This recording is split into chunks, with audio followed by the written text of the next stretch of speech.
Okay, so we are discussing about changing and change the culture.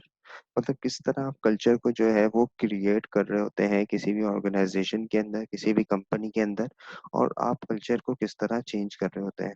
इसके अंदर हमने बात की थी जस्ट कि एक वीवॉक का जो है वो कल्चर आपके पास कस्टम के अंदर आया, ठीक है, और उसको किस तरह जो है वो लोगों ने अडेप्ट किया, उसको किस तरह लोगों ने चेंज किया।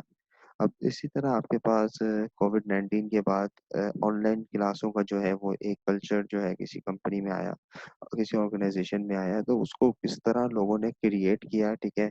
बहुत सी कंपनी ने इसको अपने डिफरेंट तरीकों से जो है इसको अडेप्ट करते हुए इम्प्लीमेंटेशन की। इसी तरह बहुत से जो है वो टीचर्स जो है उन लोगों ने इसको अपने तरीके से इसको अंडरस्टैंड करके, अपने तरीके से इसको फिजिबल बना के, अपने तरीके से इसको मतलब कि मोर इफेक्टिव बना के जो है इसको अडेप्ट किया और उसको इम्प्लीमेंट किया। अब आपके सामने ही जो है ये तमाम चीज़ों की एग्जाम्पल मौजूद है। आप एज ए स्टूडेंट भी जो लोगों ने इसको किस तरह अडेप्ट किया है, किस तरह लोगों ने एज ए स्टूडेंट इसको किस तरह जो है वो अपने आप के साथ उसको सिंक्रोनाइज करते हुए जो है वो क्लासें ले रहे हैं। You can see in different universities इसको डिफरेंट तरीके से जो है वो चला रही है। अब आपकी इंडस यूनिवर्सिटी में जो है ये not only for the Zoom solution, they are also thinking to get another solution। मतलब कि ये जो है वो Zoom के ऊपर जो है वो स्टिक नहीं रहना चाहते, they are looking for more efficient redundancy, ठीक है। मतलब ये redundant सिस्टम के ऊपर भी जा रहे हैं। if the Zoom, भाई कल Zoom आपको मैसेज कर दे कि फ्री वाला वर्जन, या हम जो है इसको मतलब ब्लैकमेलिंग शुरू कर दें और पैसे मांगना शुरू कर दें सॉफ्टवेयर के अगेंस्ट में, ठीक है, तो आप क्या करेंगे? आपके पास कोई ऑल्टरनेटिव मौजूद होना चाहिए। तो the management, the company, organisation, policy makers, they have to take all the positive and the negative norms, और उनको जो है वो तमाम चीजें अपने दिमाग में रखनी पड़ती हैं, और उसको सोचना पड़ता है कि वो किस तरह अपनी कंपनी को जो है वो अच्छे से अच्छा बना सकते हैं, किस तरह वो तमाम ऑपरेशंस को जो है वो सही तरीके से जो है वो चला सकते हैं। तो ये चीज़ें जो है बहुत इम्पोर्टेंट होती हैं, और ये देखना पड़ता है कि कंपनी उसको किस तरह लेके आगे चल रही है। तो उनके पास जो है वो अल्टरनेटिव जो है वो भी अल्टरनेटिव बेस्ट ऑप्शन भी जो है वो होने चाहिए, कि जिसके ज़रिए वो ये देख सकें कि अगर एक ऑप्शन जो है वो आपके पास ख़त्म हो रहा है, तो you have the alternative other solution. कि आपका जो सॉल्यूशन जो है वो एक अल्टरनेटिव आपके पास मौजूद होना चाहिए, कि कोई प्रॉब्लम भी आ जाती है तो वो फ़ौरन से सॉल्व हो जाए। तो ये कल्चर, जैसे आप जब एग्जांपल दी थी मैंने आपको जैसे ऑनलाइन क्लासों की, तो आप लोग भी घर में बैठ के ऑनलाइन क्लासेस ले रहे हैं। शुरू में आपको ये प्रॉब्लम्स आ रही थी, ठीक है, टीचर्स को भी, बहुत से टीचर्स को जो है वो प्रॉब्लम आ रही थी, लेकिन आहिस्ता आहिस्ता आप देखें कि ये चेंजिंग द कल्चर, जो एक कल्चर जो डेवलप किया जा रहा है, उसके लिए हर कोई जो है वो फिर अपने अपने कैपेसिटी, सर्टेन कैपेसिटी के अंदर जो है वो चीज़ों को जो है वो अब मैनेज कर रहा है, और एक कैपेसिटी बिल्डिंग भी हो रही है। What is a capacity building? Capacity building के अंदर क्या होता है कि आप अपनी चीज़ों के अंदर जो है ना एनहांसमेंट लेकर आ रहे होते हैं। देखिए बहुत से स्टूडेंट हैं जो कह रहे थे सर हमारे पास स्मार्टफ़ोन नहीं है। Most of the people they are asking for, they don't have the laptop. Most of the faculty they have issues on the their laptop and the systems and all the thing. तो अब क्या हुआ कि capacity building शुरू हो गई। उनका जो है वो उन लोगों ने अपने अंदर अपने पास जो है नई-नई चीज़ें, नए-नए गैजेट्स जो है वो परचेज़ करके उसको अपने पास यूज़ कर रहे हैं, ठीक है।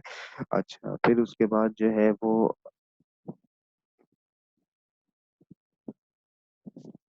जैसे कि आपके पास एज अ टीचर अगर मैं बात करूं, तो अ, लोग जो है वो न्यूज़ सर्च कर रहे हैं, किस तरह जो है वो उनको लेक्चर डेवलप करना है, किस तरह कंटेंट डेवलप करना है, किस तरह लेक्चर को डिलीवर करना है, ठीक है। ये तमाम चीज़ें भी जो है वो बहुत इंपॉर्टेंट होती हैं when you were in the, देखिए, अगर पहले जो था आप जाते थे बस, ठीक है, क्लास लेने के लिए, you go to the lecture room, ठीक है, स्टूडेंट भी वहाँ पे आ गए, टीचर भी आ गया, बातचीत हो गई, क्लास स्टार्ट हो गई, पढ़ा लिया, समझ नहीं आया समझा दिया दोबारा, और ये तमाम चीज़ें जो है वो खत्म हो गई। अब टीचर के ऊपर जिम्मेदारी जो है वो बहुत ज्यादा आ गई है, ठीक है। Although this is a changing and creating a new culture, but you see most of the teacher are fed up. वो जो है ये भी लिख रहे हैं कि sir we are not taking the online classes. Someone they say they have some certain kind of issues। लेकिन beside another hand बहुत सारे टीचर ऐसे हैं जो कि इनकरेज कर रहे हैं, जो कि खुश हो रहे हैं कि उनके अंदर न्यू लर्निंग और इनोवेशन जो है वो आ रही है। इसी तरह हर ऑर्गेनाइजेशन के अंदर जब भी चेंज या क्रिएट चेंज किया जाता है तो बहुत सारे लोग उसको जो है वो इम्प्लीमेंट करने से डर रहे होते हैं। Let's take the example of ERP. आप में से बहुत सारे लोगों को ईआरपी का कॉन्सेप्ट होगा, ठीक है। ईआरपी में और सैप के अंदर होता ये है कि आपके पास जो है वो एक सेट तमाम चीजें, जितने भी आपकी कंपनी के ऑपरेशंस हैं, जितने भी आपकी कंपनी के जो है वो मामलात चल रहे हैं, वो आपके परचेजिंग के मामलात हो, वो आपके प्रोक्योरमेंट डिपार्टमेंट हो, वो आपका एचआर डिपार्टमेंट हो, वो आपका फाइनेंस डिपार्टमेंट हो, वो आपका एक्सपोर्ट डिपार्टमेंट हो, वो आपका सेलिंग, परचेजिंग, आपका मार्केटिंग, आपका वेयर हाउसिंग, आपका सप्लाई चेन, आपका एडमिनिस्ट्रेशन, आपकी प्रोडक्शन, जितने भी आपके कम्युलेटिव डिपार्टमेंट मौजूद हैं आपकी ऑर्गेनाइजेशन के अंदर, उन तमाम डिपार्टमेंट का जो पूरा एक स्पेसिफिक रोल ऑफ डाटा जो है वो आपके सैप के थ्रू जो है वो सॉफ्टवेयर में डाल दिया जाता है। उस सॉफ्टवेयर के अंदर जो है हर डिफरेंट किस्म की जो है वो रोल्स जो है वो डिपार्टमेंट वाइज जो है वो डिवाइड कर दिए जाते हैं। अब होता क्या है कि एक डिपार्टमेंट अगर कोई काम कर रहा है, ठीक है, जैसे कि हमारे पास छोटी सी एग्जांपल ले लेते हैं इसमें कि एक रॉ मटेरियल सप्लायर ने जो है वो रॉ मटेरियल जो है वो परचेज किया, प्रोक्योर किया, ठीक है। प्रोक्योर करने के बाद वो जो है हमारे पास स्टोर डिपार्टमेंट में आ गया। स्टोर डिपार्टमेंट से जो है वो आगे कंपनी के पास आ गया, कंपनी में जब प्रोसेसिंग हो रही है, अब प्रोसेसिंग यूनिट के पास आ गया, प्रोसेसिंग यूनिट ने उसकी जो है वो प्रोसेसिंग स्टार्ट कर दी। उसके बाद जो है वो प्रोडक्ट जो है वो फिनिश गुड में कन्वर्ट हो गया। वहाँ पे हमारे पास क्वालिटी चेकर और क्वालिटी के सारे पैरामीटर जो है उसके ओके होने के बाद वो पैकिंग डिपार्टमेंट में चले गया। पैकिंग के बाद वो जो है अपना वेयर हाउसिंग में चले गया।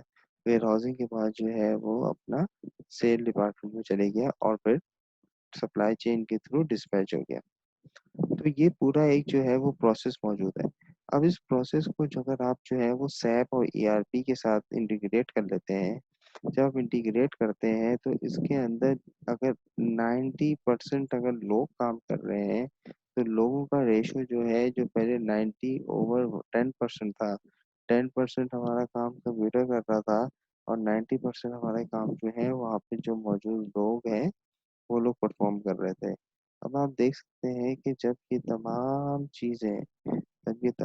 चीजें जो है वो सिंक्रोनाइज कर दी गई, तो उस टाइम में सिंक्रोनाइज करने के टाइम के बाद ये जितने भी लोग यहाँ मौजूद हैं जो ये काम कर रहे थे, एक डिपार्टमेंट्स वाइज एक डिपार्टमेंट से दूसरे डिपार्टमेंट में, अब वो लोग जो हैं वो अब कंप्यूटर के थ्रू जो है आपस में एक दूसरे से इंटरेक्शन कर रहे हैं।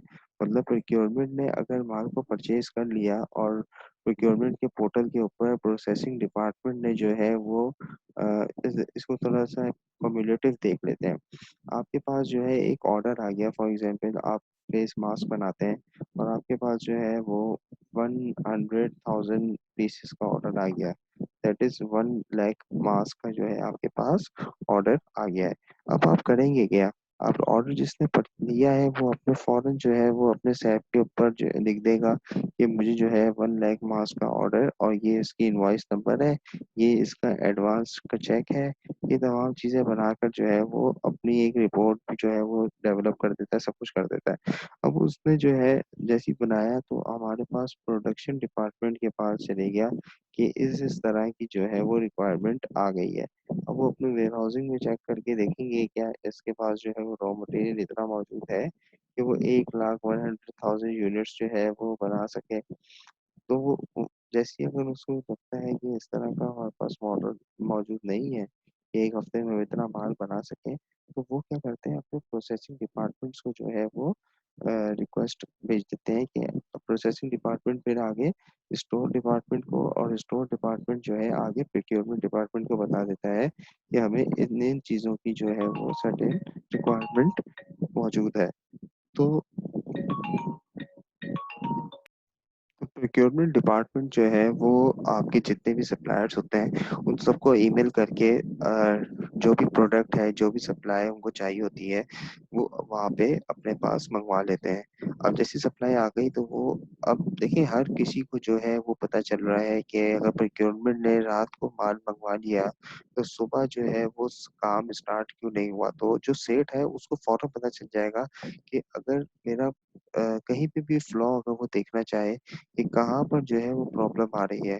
अगर एक ऑर्डर जो A100,000 मास का था और वो 5 दिन के अंदर कंप्लीट करना था और इनके SOP के मुताबिक, इनके काम करने के तरीके कार के मुताबिक वो ऑर्डर 4 दिन में कंप्लीट हो सकता है।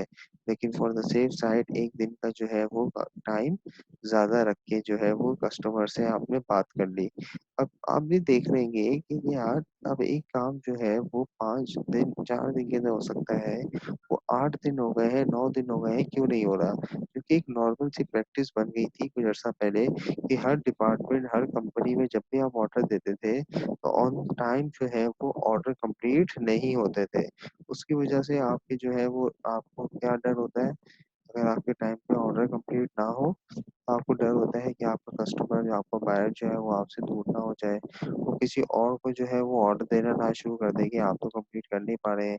और भी डिफरेंट तरीके की जो है वो चीजें जो है वो आपके पास आना शुरू हो जाती हैं। तो ये जो बहुत इम्पोर्टेंट है कि आपके पास जो कंपनी है उस कंपनी के अंदर आपने जो है वो किस तरह जो है वो अपने डिपार्टमेंट्स को लेके चलना है। और डिपार्टमेंट्स को भी ये पता होना चाहिए कि हमारे पास अगर दूसरे डिपार्टमेंट की तरफ से तमाम चीजें आ गई हैं और that is intimate on your SAP too, उनके सैप के ऊपर इंटीमेट भी हो रहा होता है कि ये इस डिपार्टमेंट ने ये काम कर दिया है और अब आपके पास जो है वो स्टोर के ऊपर मौजूद है और आप जाके अपना माल उठा सकते हैं। तो प्रोसेसिंग डिपार्टमेंट अगर वो उसको ऑन द टाइम जो है वो सुबह आते साथ ही तमाम अपनी चीजें जो है वो अपने पास मंगवा के उसको प्रोसेसिंग पे डाल दे और फिर उसके बाद जो है वो warehousing and then packing और देन डिस्पैचिंग की तरफ चले जाए, तो ये तमाम चीजें क्या हो रही है, ये ऑटोमेट हो रही है। ये आपको मैंने पूरा ERP और SAP का सिस्टम समझा दिया किस तरह जो है वो काम कर रहा होता है। अब जब ये तमाम चीजें इम्प्लीमेंट हो जाती हैं तो हुआ क्या, कंपनी के अंदर एक क्रिएशन आ गई, कंपनी के अंदर जो है कल्चर की चेंजिंग आ गई। जब ये चीजें पाकिस्तान में होना शुरू हुई तो बहुत सारे लोग जो है वो डर गए। बहुत सारे एम्प्लॉयज जो कि 30 साल, 35 साल, 10 साल, 12 साल, 15 साल, 18 साल से काम कर रहे थे कंपनियों में, वो डर से गए। वो ये समझने लगे कि अब हमारी जो भाई छुट्टी हो गई, अब तो ये मशीन आ गई है और ये मशीन ही जो है ये सुना है सारा काम कर लेती है और अब ये सारा काम करेगी, हमारी तो छुट्टी हो गई भाई। लेकिन आपने देखा सैप के ऊपर जो है कितने लोगों की रिक्वायरमेंट है उसको चलाने में, है या नहीं है। और कितने लोग जो है वो अभी भी जो है वो एम्प्लॉयड हैं, ऑल्दो दे आर ओल्ड, लेकिन वो एम्प्लॉयड है। वाई? क्योंकि वो अपने अंदर भी जो है कल्चर की चेंजिंग और क्रिएटिंग लेके आ रहे हैं। मतलब अगर एक कंपनी के अंदर, एक ऑर्गेनाइजेशन के अंदर चेंजिंग आ रही है, I told you many time और रिपीटेडली जो है मैं आपको ये बता रहा हूँ, we are not talking on the certain और particular kind of quality management, we are talking total quality management, जिसके अंदर इंसानों से लेके, HR से लेके और प्रोडक्ट से लेके, गुड से लेके आपकी जो है वो तमाम चीजें जो है वो टोटल के अंदर, मतलब मैंने जब स्टार्टिंग द लेक्चर किया था तो टोटल की भी डेफिनेशन आप लोगों को मैंने समझाई थी। तो अब आप इसमें देख लें कि जितने भी मतलब के ऑपरेशंस में एडवांसमेंट आ जाए, जितने भी ऑपरेशंस के अंदर जो है वो नई नई चीजें आ जाए, जैसे कि आपने अभी देखा है कि हमारे पास जो है वो एक ERP का जो है वो अपना एक पूरा सिस्टम जो है वो डेवलप कर दिया गया है कंपनी के अंदर। अब हुआ क्या कि जब वो सिस्टम डेवलप कर दिया तो एक चेंज आ गया, तो अब इंसानों के अंदर भी जो डर था कि हमें निकाल दिया जाएगा, लेकिन उनमें से मैंने आपको बताया ना कि बहुत सारे लोग ऐसे थे जिनको नहीं निकाला गया। तो वो जो नहीं निकाला गया वो कौन लोग हैं, वो लोग हैं जिन्होंने कल्चर को चेंज अपने अंदर, डेवलपमेंट लेकर आए अपने अंदर, क्रिएटिंग लेकर आए अपने अंदर, इस तरह की एनहांसमेंट लेकर आए अपने अंदर, इनोवेशन लेकर आए, अपनी R&D की, रिसर्च की कि हम किस तरह अपने आप को सिंक्रोनाइज कर सकते हैं with the change that a company impose to us. ठीक है। अब कंपनी किस तरह अपने आप में चेंज लेके आ रही है, उसको चेक करते हुए लोगों ने इसको अडेप्ट कर लिया। अब आप देखें कि जैसे लोगों ने इसको जो है वो चेंज को रैप किया, तो इसका सोल्यूशन भी मैं आपको, अगर मैंने आपको प्रॉब्लम बताई है, सोल्यूशन भी मैं आपको बताऊंगा। तो इसके डिफरेंट सर्टिफिकेशन कोर्स होना शुरू हो गए, सैप ट्रेनिंग होना शुरू हो गई, ईआरपी ट्रेनिंग होना शुरू हो गई। ठीक है, कि आपने उसको कैसे, इस पूरे मॉड्यूल को चेंज करना है, इस पूरे मॉड्यूल को अपने हिसाब से एडिट करना है।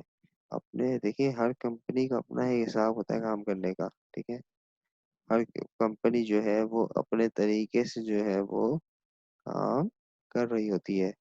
तो आपको ये देखना पड़ता है कि आपकी जो कंपनी है, ठीक है, या वो जो, और जो आपकी तमाम चीजें जो चल रही हैं, ठीक है, तो वो उसके साथ आप सिंक्रोनाइज हो रहे हैं या नहीं हो रहा है। तो ये चीजें जो है वो आपके पास जब आप ट्रेनिंग कर लेते हैं, तो आप उसके साथ सिंक्रोनाइज हो जाते हैं।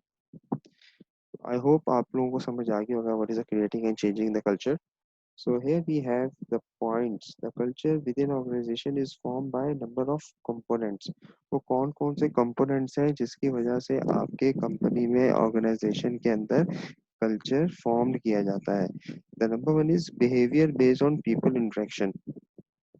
कंज्यूमर बिहेवियर का एक कोर्स होता है। ठीक है, देन अपना ऑर्गेनाइजेशन कल्चर का एक जो है वो कोर्स होता है।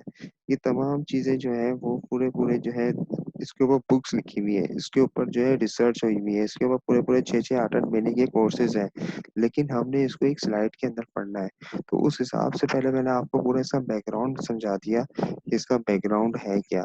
ठीक है, अब ये जितनी चीजें मैंने आपको बताई हैं, ये चीजें आपको इन पॉइंट्स के अंदर सामने समझ आ जाएंगी। What we have in the first point is behaviour based on people interaction. Second point, norms resulting from working groups. Dominant value adopted by organization. Rules of the game for getting on climate.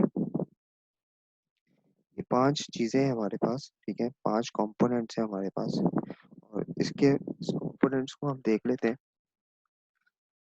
कि behaviour based on people interaction, मतलब people किस तरह जो है, मतलब जब आप जिस कंपनी के अंदर क्रिएट कर रहे होते हैं या चेंजिंग का कल्चर लेके आ रहे होते हैं, वहाँ आप देख रहे होते हैं कि लोगों का जो है वो बिहेवियर कैसा है आपस में इंटरेक्शन करने का। ठीक है, आपको इस चीज को भी जो है वो बेहतर करना पड़ता है। आप जब एक कोई नई जैसे हमने आपसे बात की थी ना कि ईआरपी का सिस्टम अगर आ गया, अब लोग जो है उसको अडेप्ट नहीं कर रहे, लोग और लोगों का बिहेवियर सही नहीं है। ठीक है, लोग कह रहे हैं कि हमें निकाल दिया जाएगा, एक अजीब परसेप्शन लगा के दिमाग में बैठे हुए हैं। तो जो ऑर्गेनाइजेशन के जो लोग होते हैं, जो अपर मैनेजमेंट होती है, ये उसकी रिस्पॉन्सिबिलिटी है कि वो चेक करे, वो देखे कि आपकी कंपनी में जो लोग हैं, क्या वो इस तरह के कोई प्रॉब्लम तो क्रिएट नहीं हो रही है। अगर हो रही है तो जो लोग इसका सोल्यूशन प्रोवाइड कर रहे हैं उनका बिहेवियर कैसा है, आपस में लोगों को इंटरेक्ट करने का, जो कम्युनिकेशन वाली बात आ गई कि आपने जो भी चेंज लेकर आए हैं कल्चर को, उसको जो कम्युनिकेट करना है, आगे लोगों को बताना है, तो जो लोग बता रहे हैं उनका बिहेवियर कैसा है। ठीक है, norms resulting from working groups, जो एक नॉर्म्स बनी हुई होती है ना। ठीक है, सबसे पहले तो आपको मैं समझा देता हूँ कि ये नॉर्म्स होती क्या है।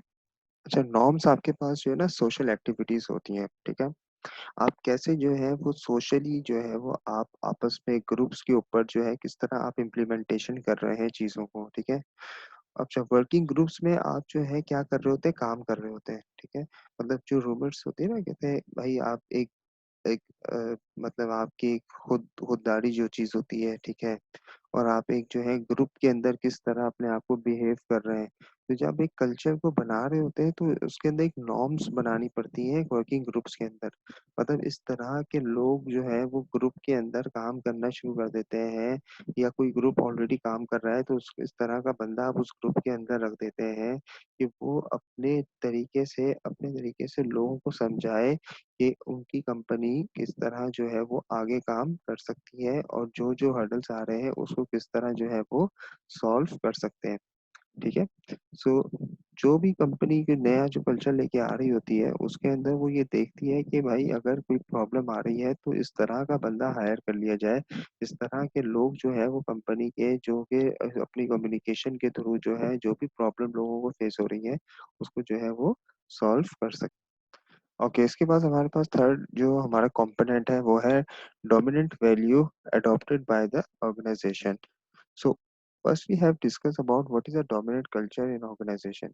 Dominant culture is a set of core value shared by a majority of the organization member. मतलब जो कोर वैल्यू जो होती है ना हमारे कंपनी की, ठीक है, तो उसको जो है वो किस तरह जो है ना कोर वैल्यू को share by majority of the organisation member, मतलब बहुत से ऑर्गेनाइजेशन के जो मेंबर हैं वो कोर वैल्यू को शेयर कर रहे होते हैं एक दूसरे के साथ। ठीक है। When we talk about organisation culture we generally mean dominant culture only. जब हम ऑर्गेनाइजेशन कल्चर की बात करते हैं तो हमेशा हम लोग डोमिनेंट कल्चर की ही बात कर रहे होते हैं। The dominant culture is a macro view that helps guide the day-to-day behavior of employee। मतलब एक मैक्रो व्यू है ये, ठीक है, जो बता रहा होता है कि आप कैसे day to day behaviour of the employee को कैसे आप आपका एम्प्लॉय किस तरह बिहेव कर रहा है। ठीक है। तो थर्ड पॉइंट हमारा जो है dominant value adopted by organisation, that is a a dominant culture is a set of core value shared by a majority of the organization member। मतलब वो एक set of core of share value है जो कि organisation के set of majority members जो है वो शेयर कर रहे होते हैं। मतलब वो जैसे मैंने आपको बताया था ना कि वो खुद इस तरह के कुछ लोग होते हैं जो उसको प्रैक्टिस कर करके लोगों को दिखा रहे होते हैं। ठीक है। When we talk about the organization culture, we generally mean dominant culture only। जब हम स्पेसिफिकली पर्टिकुलरली बात करते हैं फॉर द ऑर्गेनाइजेशन कल्चर तो हम जो है वो डोमिनेंट कल्चर की ही बात कर रहे होते हैं। Dominant culture is a macro view that helps guide the day to day behaviour of employee. So the third point I think you already get it कि किस तरह जो है वो थर्ड पॉइंट हमारे पास जो है वो आपको बता दिया। Then we have the rules of the game for getting on. मतलब ये तमाम रूल्स जो आपने बनाए, that we are talking about the TQM. TQM is the management philosophy that seeks integrate all the organisation functions, marketing, finance, design, engineering and production, customer services etcetera. ये तमाम चीजें जो हमने ऑलरेडी डिस्कस कर दी हैं कि टोटल क्वालिटी मैनेजमेंट में अंदर जितने भी आपके प्रोडक्शन, जितने भी आपके जो है वो डिपार्टमेंट, जितने भी आपके जो है फील्ड्स जो है मौजूद हैं। ठीक है। Focus on meeting customer needs to organize objective। PKM views organization as a collection processes। मतलब कि आपके कलेक्शन प्रोसेसेस के अंदर तमाम जितनी भी चीजें जो है वो चल रही है उसके अंदर आप किस तरह अपने रूल्स को जो है वो जो आपने जितने रूल्स बनाए हैं, ठीक है, उसको कैसे जो है वो अब आप ये टाइम है आपका when you have done with all the norms we have and you have done with the dominant values of the adopting the organization culture, then you have done the behavior based on people interaction। ये तमाम चीज जब आपने done कर ली then you are here to do the changing and the creating the managing of the new culture of the organization। And the fifth point we have the climate। we have to make the climate how the people are to be uh, giving their work। ठीक है। देखिए आपको मैं समझाता हूँ कि weather और climate में तो क्या फर्क होता है। ठीक है। देखिए वेदर जो है ना वो आपको पहले थोड़ा सा जो है ये कॉन्सेप्ट आपको समझ आ जाए देन आपको समझ आएगा ये सीन है क्या। देखिए वेदर जो है ना वो थोड़ी देर के लिए होता है। ठीक है। क्लाइमेट जो है ना लॉन्ग टर्म होता है। आप कहते हैं ना कि यार आज today is a very pleasant weather. ठीक है, आज का वेदर जो है बहुत अच्छा है। ठीक है। Today is a raining weather. ठीक है, वेदर इज रेनिंग। तो ये क्या है आपका जो है वो थोड़े टाइम के लिए होता है, may be for a few minutes, may be for a few hours, may be for a few days, फिर वो खत्म हो जाएगा। अगर कराची में बहुत ज्यादा गर्मी पड़ रही है, ठीक है, हम कहते हैं कि गर्मियों का मौसम है, क्लाइमेट कौन सा है, हॉट क्लाइमेट है, ठीक है, लेकिन आज जो है वो कराची में बारिश हो गई, वेदर इज प्लेजेंट, ठीक है, और ये क्या हुआ, कराची में तो गर्मी बढ़ रही है, ये कह रहा है कि वेदर इज प्लेजेंट, ठीक है, एक बंदा कह रहा है फीलिंग कोल्ड, कराची में सर गर्मियों में तेज बारिश हो गई, आप कह रहे हैं आज बड़ा ठंडा मौसम हो गया, फीलिंग कोल्ड मतलब वो क्या वेदर था, एक सर्टेन टाइम ऑफ पीरियड के लिए एक चीज आई, ठीक है, और वो जो है कुछ घंटे कुछ मिनट कुछ दिनों के बाद वो चीज खत्म हो गई, दोबारा आप किस पे आ गए, क्लाइमेट पे आ गए, जो कि क्या है बहुत गर्म है। तो ये चीजें आप समझ रहे हैं कि जो वेदर के ऊपर चलते हैं ना, कभी कभी आप सुनते हैं ना कंपनियों में, भाई आजकल हालात बहुत टाइट चल रहे हैं भाई, आजकल तो भाई देखभाल के चलो, ठीक है, भाई बॉस बहुत गुस्से में है, ठीक है, भाई हवाएं चल रही है, इस तरह की बातें चल रही थी ना ऑफिस में, भाई आजकल साइबेरियन हवाएं चल रही है, और आजकल जरा देखभाल के काम करो, ठीक है, कुछ भी हो सकता है। तो ये क्या है, ये नॉर्म्स होते हैं, ये इस तरह के कल्चर के लोग मौजूद होते हैं जो लोगों को बता रहे होते हैं, एक कंपनी के अंदर एक इंफॉर्मेशन फ्लो कर रहे होते हैं, norms, information based on people interaction, domination value, adoption organisation, rules of the game, ये तमाम चीजें सिंक्रोनाइज हो रही हैं। तो इस तरह के लोग जो है वो कंपनी को बता रहे होते हैं कि भाई लोगों को, अपने एम्प्लॉयज को, कि आजकल हालात ठीक नहीं है, हवाएं सही नहीं है, मतलब वो सर्टेन टाइम ऑफ वेदर होता है, वो थोड़ी देर के लिए इस तरह के हालात कंपनी के हो जाते हैं, लोगों के हो जाते हैं। तो फिर एक क्लाइमेट होता है, क्लाइमेट क्या होता है, एक कंपनी का ओवरऑल ऑर्गेनाइजेशन जो कल्चर हो रहा होता है ना, तो एक कल्चर जो है ना कंपनी का, वो क्लाइमेट होता है। भाई आपकी कंपनी लोगों को नहीं निकालती, आपके कंपनी का टर्नओवर रेशो बहुत कम है। टर्नओवर रेशो क्या होता है पता है आप लोगों को, टर्नओवर रेशो ये होता है एचआर में कि आपकी कंपनी में फॉर एग्जांपल कितने लोग छोड़ के गए या कितने लोगों को आपने निकाला, ठीक है, एक साल में आपकी कंपनी में 100 लोग जो है वो, आपकी कंपनी का जो रेशो है, ठीक है, आपकी कंपनी के अंदर फॉर एग्जांपल 1,000 बंदा काम करता है, ठीक है, और एक साल में आपकी कंपनी जो में जो है वो सिर्फ 2 लोग जो है वो छोड़ के गए, तो आप बोलेंगे टर्नओवर रेशियो बहुत अच्छा है, हमारी कंपनी में 1,000 लोग काम करते हैं और एक साल में सिर्फ 2 लोग छोड़ के गए, वो भी जो है वो उनको अच्छी अपॉर्चुनिटी मिल गई थी किसी और कंपनी में, इस वजह से वो छोड़ के गए, ठीक है, तो आपका टर्नओवर रेशियो बहुत अच्छा है, आपकी कंपनी से लोग काम छोड़ के नहीं जाते। लेकिन इसके दूसरे हैंड में अगर देखें तो आप बोलते हैं आपकी कंपनी में 1,000 लोग थे, जिसमें से पिछले एक साल में तकरीबन 500 लोग जो है या 450 लोग जो है वो छोड़ के चले गए हमें, तो आप बोलेंगे हमारी कंपनी का टर्नओवर रेशियो 50% है, मतलब 50% लोग जो है वो एक साल में हमें छोड़ के चले जाते हैं। तो आपको अपनी कंपनी के क्लाइमेट के ऊपर काम करना पड़ेगा, आप अपनी कंपनी को आप अपनी कंपनी के क्लाइमेट के ऊपर काम करना पड़ेगा, कंपनी के अंदर आपको न्यू क्रिएटिंग करनी पड़ेगी, चेंजिंग करनी पड़ेगी, कल्चर के अंदर आपको देखना पड़ेगा आप अपनी कंपनी में कहाँ गलती कर रहे हैं, ठीक है, आपकी कंपनी के अंदर कहाँ कहाँ आपको प्रॉब्लम्स आ रही हैं, ये तमाम चीजें आपको जो है वो उस पॉइंट पे देखनी पड़ेंगी, और अपने कंपनी के क्लाइमेट के ऊपर काम करके इस तरह का क्लाइमेट डेवलप करना पड़ेगा ताकि लोग जो है वो आपकी कंपनी छोड़ के भी ना जाए, और आपकी कंपनी का क्लाइमेट जो है वो लोगों के दिमाग में हो कि ये कंपनी लोगों को नहीं निकालती। That is coming from the statistical, अगर हम देखें तो वो हमारे पास कहाँ से मिलेंगे, हमें उसके टर्नओवर रेशियो से जो है वो पता चल जाएगा। तो आई होप आप लोगों को जो है ये क्रिएटिंग और चेंजिंग द ऑर्गेनाइजेशन कल्चर जो है वो समझ आ गया होगा। मैंने आपको डिफरेंट एग्जांपल्स के थ्रू जो है वो ये स्लाइड जो है वो समझा दी है।